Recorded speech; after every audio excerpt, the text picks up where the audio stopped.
Vamos a ver ahorita precisamente esa situación en donde efectivamente cada una, o sea, Dios tiene una paciencia inteligente. ¿A qué me refiero? No solamente es como nosotros de que cuando nos impacientamos, a veces nuestra paciencia depende de el estado de ánimo en el que estemos, ¿no? O si nos sentimos un poquito mal porque entonces tenemos menos paciencia y otras veces cuando ya estamos contentos, estamos más relajados, entonces tenemos más paciencia. El Señor no es así, su paciencia es lógica, su paciencia es inteligente. El día de la ira de Dios viene cuando no se puede obrar con el hombre o no puede atender el hombre de otra manera sino ya con juicio, ¿no?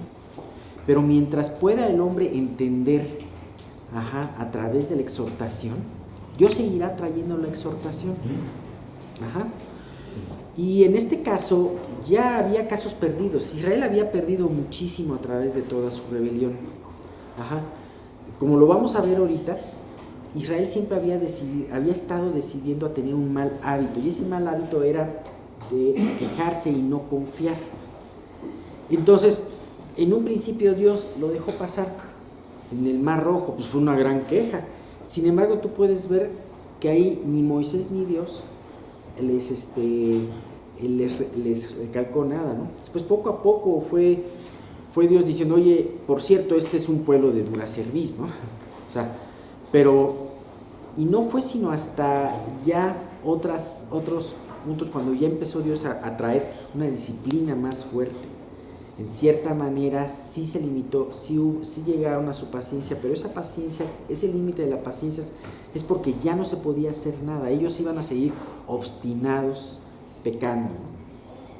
Bien, y esto nos habla de algo pues muy importante. Vamos a ver cómo después de este gran acontecimiento que fue que fue una tragedia, la tumba de los codiciosos, ahí nos quedamos, cómo el pueblo sigue pecando, pero una vez más entramos en este ciclo: pueblo pecador, pueblo infiel, y Dios perdonador, Dios fiel, ¿no? Es impresionante. Vamos a leer, Carlos, vamos a leer todos estos, vamos a leer hasta el 42, bueno, más bien vamos a ver hasta el 41, no es mucho, y quisiera que Carlos pudiera leer el 32 y el 33 primeramente, ¿no? Solamente esos dos. Sí, y después vamos leyendo los otros, ¿no? Sí, con gusto. Sí, por favor. Con todo esto, pecaron aún y no dieron crédito a sus maravillas. Por tanto, consumió sus días en vanidad y sus años en tribulación. Ok, aquí nos habla de un evento. Ellos ya habían tenido hasta este momento, ya habían visto las maravillas de Dios. Y no solamente habían visto las maravillas de Dios como el cruce del Mar Rojo, como la alimentación de ellos, como su guía y su protección, sino también ya habían visto su juicio, lo del becerro de oro, lo de Tavera, ¿no? Ya habían visto mucho acerca de Dios, conocían mucho acerca de Dios, conocían ya su ley, ya prácticamente estaban estructurados y organizados como una nación. Sin embargo, ellos se obstinaron en pecar. Ellos se obstinaron en pecar, decidieron seguir pecando y ya habían adquirido el desastroso hábito de pecar. Hasta esta altura, y esto es algo muy interesante porque ya lo habíamos comentado en el estudio pasado acerca del reclamo de Dios de las 10 veces que habían tentado a Dios, y realmente hasta esta altura habían tentado a Dios 9 veces, ¿no? Fíjate, tener un recuento rápido de las 9 veces que habían tentado a Dios desde que salieron de Egipto hasta este momento. Primero, la falta de fe al cruzar el Mar Rojo, ahí se quejaron contra Dios. Segundo, la queja de agua por el agua amarga de Mara, cuando llegaron a un lugar y se quejaron y tuvieron y Dios le indicó a Moisés que cortara un árbol y lo echara al agua y las aguas se endulzaron. Tercero, la queja por comida en el desierto de Sin. Cuarto, la desobediencia al rey. Bueno, esto hablaba también de antes del Sinaí aquella primera vez que se quejaron por agua y comida y que Dios mandó el maná y mandó también codornices. Sin embargo, esa vez Dios no los juzgó, nada más los reprendió. La cuarta, la desobediencia al recoger más de la cuenta diaria del maná. Cuando Dios envió el maná, Dios dijo a través de Moisés: recojan lo del día, lo que van a comer en el día. No hubo quienes recogieron 2 veces. Y entonces desobedecieron el mandamiento de Dios. La siguiente es muy parecida: desobediencia del pueblo al recoger maná en el día de reposo. Hubo gente que en el día de reposo salieron a buscar maná. Y bueno, la sexta, saliendo de Sinaí, antes del Sinaí, dice: queja por falta de agua en Refidim. La séptima, la idolatría por el becerro de oro. También ahí eso de la idolatría empezó con una queja. Ya no sabemos qué ha pasado de Dios y qué ha pasado con Moisés. Mejor vamos a tomar las cosas en nuestras manos y vamos a hacer un becerro de oro y vamos a adorarlo y a gozarnos en ese becerro de oro, ¿no? La octava, la queja en Tabera, donde fue el incendio, ¿no? Hubo una murmuración de los hijos de Israel y entonces sin dañar a nadie hubo un incendio. El incendio habla de la ira de Dios. Y novena, la que vimos precisamente en Kibrot Ataba, la queja por falta de golosinas, ¿no? Por así decirlo, esas codornices. Lo que habíamos visto: ¿será Dios capaz de poner mesa en el desierto? ¿Y qué mesa les puso? Decíamos un radio de un día de camino de distancia, y además una altura de 80 centímetros más o menos, ¿no? Imagínate cuántos millones de codornices no habría en ese momento, ¿no? A su disposición. Finalmente, el pecado alcanzó a esta generación. Y el pecado terminó haciendo de las suyas, porque le impidió ese pecado, esas pequeñas quejas, esas pequeñas incredulidades, llevaron al pueblo a definirse. Y se definieron en el lugar importante. ¿Cómo me llama la atención en este versículo 32 que dice: los consumió sus días en vanidad y sus años en tribulación? ¿Sabes cuál fue a esta generación el juicio de Dios?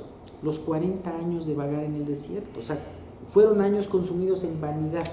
El único propósito que tuvieron en esos 40 años, bueno, el principal propósito fue que la generación incrédula muriera en el desierto. Era retener el paso a la tierra prometida para que los incrédulos murieran. Y solamente pasaran aquellos que iban a creer en la promesa de Dios.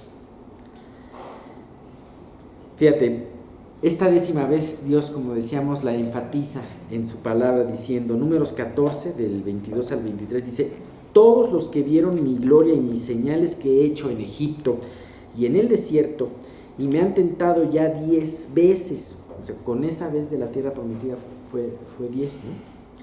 Y no han oído mi voz, no verán la tierra a la cual juré a sus padres, no, ninguno de los que me han irritado la verá. Esa 10ª vez fue el punto de no retorno para esa generación. Ok, ya generación incrédula, ya no vas a poder regresar a Egipto, pero tampoco vas a poder entrar en la tierra prometida. ¿Sabes? Qué terrible es quedarse vagando por la incredulidad. No puedes regresar al mundo, pero tampoco puedes obtener las promesas de Dios. ¿Por qué? Por la incredulidad. Dice Hebreos, está muy al caso, Hebreos 3, del 12 al 13, dice: mirad, hermanos, que no haya en ninguno de vosotros corazón malo de incredulidad para apartarse del Dios vivo. Antes, exhortaos unos a los otros cada día, entre tanto que se dice hoy, para que ninguno de vosotros se endurezca por el engaño del pecado. Qué terrible es caer en ese pecado de la incredulidad. Qué terrible es ser confirmado como esta generación. Esta generación se confirmó en el no creer para Dios. Y como vemos, la historia siguieron no creyendo, ¿no? Siguieron desobedeciendo. Pero qué terrible es esto. Ahora, Dios ha puesto un antídoto también, aparte de su palabra y de su espíritu, para que no repose sobre nosotros este espíritu de incredulidad. ¿Sabes cuál es esa? La iglesia. Exhortaos unos a los otros. Si no hay iglesia, si no hay un grupo de creyentes, ¿cómo te vas a poder exhortar a no creer? O a estimular a creer, exactamente. A través de otros testimonios, a través de la exhortación directa. Por eso Dios nos dejó congregarnos unos a otros para estimularnos y exhortarnos. Y entre esas cosas, para poder exhortarnos a creer, ¿no? Estimularnos a creer. Como decía, este fue un punto de no retorno para esta generación incrédula, y el Salmo 95 del 10 al 11 nos dice esto muy importante. Dice: 40 años estuve disgustado con la nación y dije: pueblo es que divaga en su corazón y no han conocido mis caminos. Por tanto juré en mi furor que no entrarían en mi reposo. ¿Sabes? Todas estas exhortaciones nos deben de llevar a pensar que cómo actuamos, cómo definimos nuestro diario actuar.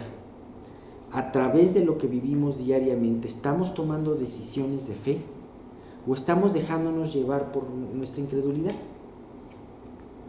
Bien, me encanta ver los comentarios que luego dicen acerca de estos versículos. Un comentario de Charles Spurgeon decía: la continuidad en el pecado y la incredulidad van juntas. Ellos continuaron en su pecado de queja y de rebelión, pero a su vez de que el pecado de queja y rebelión fue creciendo, la incredulidad fue creciendo. Aquel que cree deja de pecar, o sea, deja voluntariamente de pecar, y el que no deja de pecar es porque no ha creído. Esta incredulidad, como lo vimos con los israelitas, da a luz a la rebelión. El pensar que Dios no te contesta te lleva a enojarte con Él, y este pensamiento te lleva a apartarte de su camino. Entonces, vaya si no es un pecado grave la incredulidad. Por eso es la exhortación de Hebreos, y por eso también Hebreos 12 nos exhorta a despojarnos de ese pecado que nos asedia. Ese pecado es la incredulidad. ¿Sabes por qué es la incredulidad? Porque nos acaba de hablar del Salón de la Fama de la Fe en el capítulo 11. Y entonces cuando dice: por tanto, teniendo tan alrededor nuestra tan grande número de testigos, despojémonos del pecado que nos asedia, del pecado que nos impide correr al lado de Jesús. Bien, toda esta generación fue retenida en el desierto, excepto Josué y Caleb. Y es más, hasta Moisés en un tiempo mucho más distante fue también arrastrado por la incredulidad de este pueblo. Fíjate, Charles Spurgeon comenta otra cosa acerca de esto. Dice: ¿quién los mató? La respuesta es: no pudieron entrar a causa de su incredulidad. Indudablemente, gran parte de la aflicción y fallo de muchas vidas resultó del hecho de que habían sido minados por la incredulidad y las malas pasiones. Nadie vive de un modo tan infructuoso y desgraciado como los que permiten que los sentidos y la vista sometan a la fe y a la razón, y el apetito domine sobre el temor de Dios. O sea, los sentidos y la vista te llevan más que la fe. O sea, ¿cuál vida? Eso te hace tener una vida infructuosa. Y los apetitos temporales dominan sobre el temor de Dios. Por eso ellos estuvieron vagando 40 años en el desierto, ¿no? 34, vamos a leer el 34 y el 35. Carlos, ¿quieres leerlos, por favor? Si los hacía morir, entonces buscaban a Dios. Entonces se volvían solícitos en busca suya. Y se acordaban de que Dios era su refugio y el Dios Altísimo su Redentor. Qué triste ser movido por el látigo, ¿no? Dice aquí claramente, ante un peligro, entonces buscaban a Dios. Si los hacía morir, entonces antes de que me tocara a mí, buscaba yo a Dios, ¿no? Ajá. Y entonces se acordaban de quién era Dios, que era su Salvador y su Redentor. Y qué triste ser movido por el látigo. ¿Sabes quiénes son movidos por el látigo? Los esclavos. A los esclavos se les exige cumplir una tarea y se les exige a través de los azotes. Ajá. Y ellos estuvieron acostumbrados muchos años a vivir en esclavitud y en azotes, y hacían las cosas por azote. Sin embargo, Dios los liberó de eso. Pero qué triste fue que ellos siguieron pensando como esclavos en vez de pensar como hijos, como redimidos. Ajá. Bien, decía aquí algo muy importante. Si los hacía morir, entonces buscaban a Dios y entonces volvían solícitos en busca suya. O sea, ante el peligro, ellos buscaban a Dios porque no lo buscaban cotidianamente. No estaban con Él, sino que corrían a buscar a Dios porque estaban lejos de Dios. Y lo hacían con solicitud. ¿Qué quiere decir? Que cuando sentían el peligro, ellos diligentemente buscaban a Dios. Pero cuando ellos estaban en paz, su relación con Dios tenía negligencia, no lo buscaban, ¿no? Dice, se acordaban de que Dios era su refugio y el Dios Altísimo su Redentor. Estos atributos de Dios, ellos se acordaban de esos atributos en los tiempos de problemas, porque cuando ellos vivían en bonanza, se olvidaban de quién era Dios y trataban de buscar la paz, trataban de buscar el beneficio a través de los ídolos. Ajá. De hecho, es increíble pensar que para muchos de estos israelitas, Egipto, aquel país que era su opresor y que los maltrató durante años, se convirtió en su ídolo. ¿Sabes? La vida vieja no puede hacer nada por ti. Y si aún tú todavía no te arrepientes y la vida vieja te coquetea, acuérdate que la vida vieja siempre trae esclavitud. Ajá. Realmente es triste ver cómo ellos a través de sus comentarios decían esto, reclamaban, ¿por qué nos sacaste de Egipto? Pues es que los sacaron porque ellos clamaron sacarlos de esa esclavitud, pero pues ellos no se acordaban en ese momento, ¿no? ¿Por qué nos sacaste de Egipto, no? O, ay, ¿qué diéramos por comer las cebollas y los ajos y el pescado que comíamos de balde en Egipto, ¿no? Entonces, ese opresor antiguo se convirtió en el ídolo de muchos. Y esa es la insensatez cuando un hombre idolatra el pecado. Bien, 36 y 37, por favor, Carlos. Pero le lisonjeaban con su boca y con su lengua le mentían, pues sus corazones no eran rectos con él, ni estuvieron firmes en su pacto. Aquí habla una palabra lisonja. ¿Qué es una lisonja? ¿Qué características tiene la lisonja? ¿Alguien habló aquí? Es falsa. La lisonja es falsa, pero es una adulación, sí. Hace caer, o sea, el que lisonjea a su prójimo retiende delante de sus pasos. Sí, es exacto. malo. Es dañina. Es dañina. Ajá. Es falsa, es una adulación, es dañina. Y siempre tiene como objeto, si yo adulo así, sacar algo de la persona. Ese punto es muy importante. Egoísmo. Ajá, es egoísmo, eso es una actitud egoísta. Exactamente. La lisonja es falsa. Es una adoración falsa. La lisonja tiene como por objetivo el sacar un bien, un interés propio, ¿no? Tú lisonjeas a una persona, al jefe lo lisonjeas. ¡Ay, qué bonita corbata, jefe! ¡Qué barba! ¡Qué buen gusto tiene usted!, ¿no?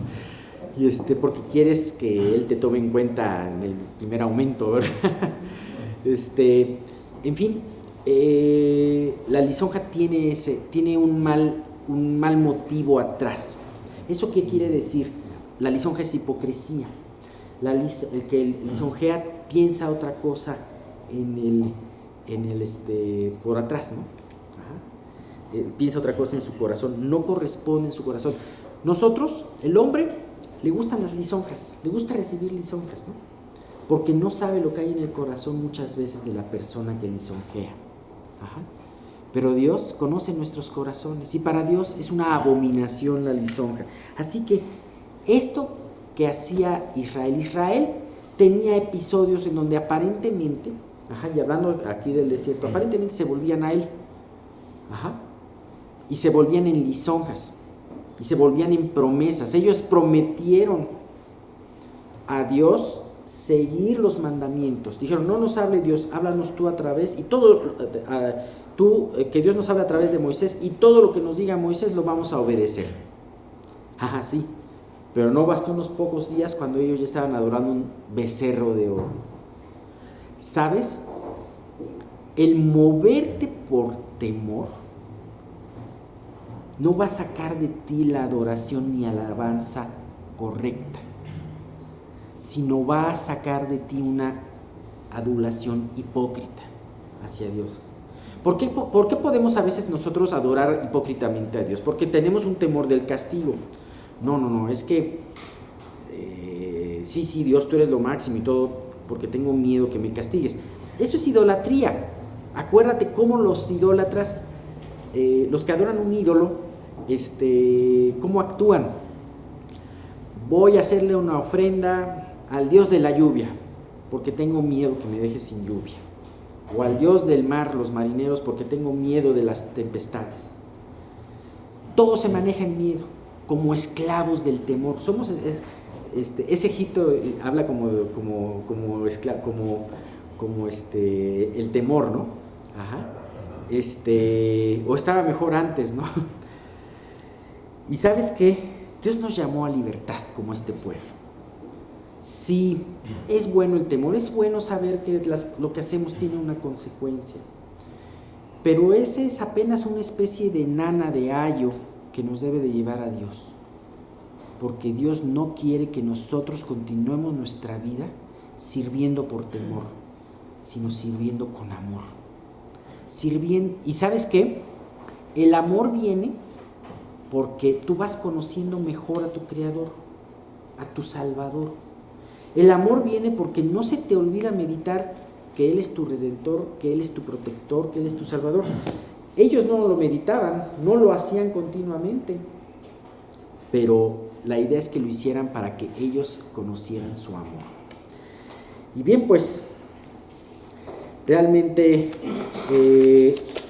esa lisonja de Israel se convertía en queja cuando venía la tribulación, cuando venía la escasez. De la misma manera, la adoración falsa que tú tengas por temor a Dios, pronto se va a terminar, porque pues va a venir el tiempo de escasez o el tiempo de prueba y entonces vas a renegar de Dios, ¿no? Entonces ese es el punto. Y por último, del 38 al 41. Este es muy corto. Pero Él, misericordioso, perdonaba la maldad y no los destruía, y apartó muchas veces su ira, y no despertó todo su enojo. Se acordó que era carne, soplo que va y no vuelve. ¿Cuántas veces se rebelaron contra él en el desierto? Lo enojaron en el yermo, y volvían y tentaban a Dios y provocaban al Santo de Israel. Bien, vuelve el ciclo de Dios. Él es movido a misericordia.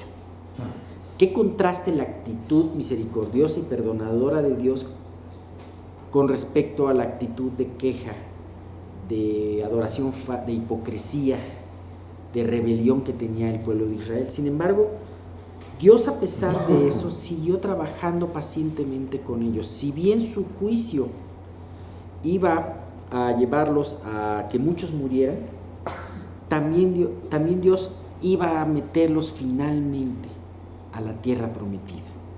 Con mucha paciencia Dios soportó a todos ellos para poderlos llevar. Dice el Salmo 130. ¿Alguien conoce el Salmo 130?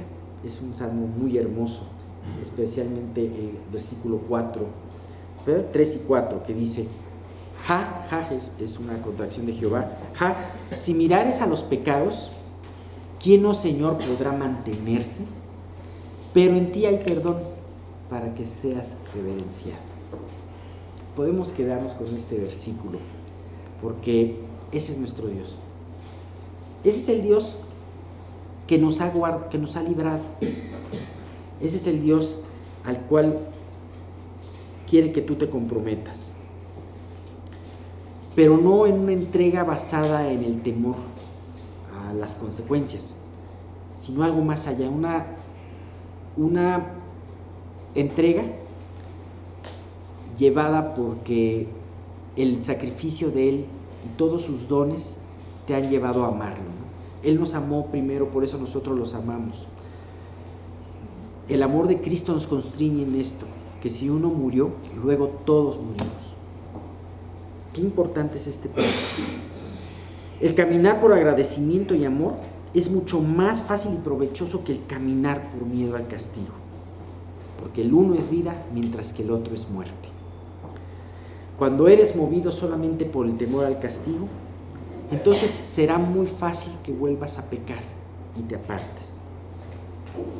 Será muy fácil olvidar en los tiempos de bonanza lo que Él ha hecho por ti y darle la vuelta a Dios. Así que, pues todas estas cosas, como habíamos visto en Hebreos, han sido escritas para que nosotros aprendamos y nos exhortemos unos a otros a caminar en ese amor de Dios. Y si tú todavía no le conoces, ¿sabes? Hay un Dios amoroso esperándote. Un Dios que ya juzgó tu pecado en la cruz, pero que Él quiere que tú te acerques.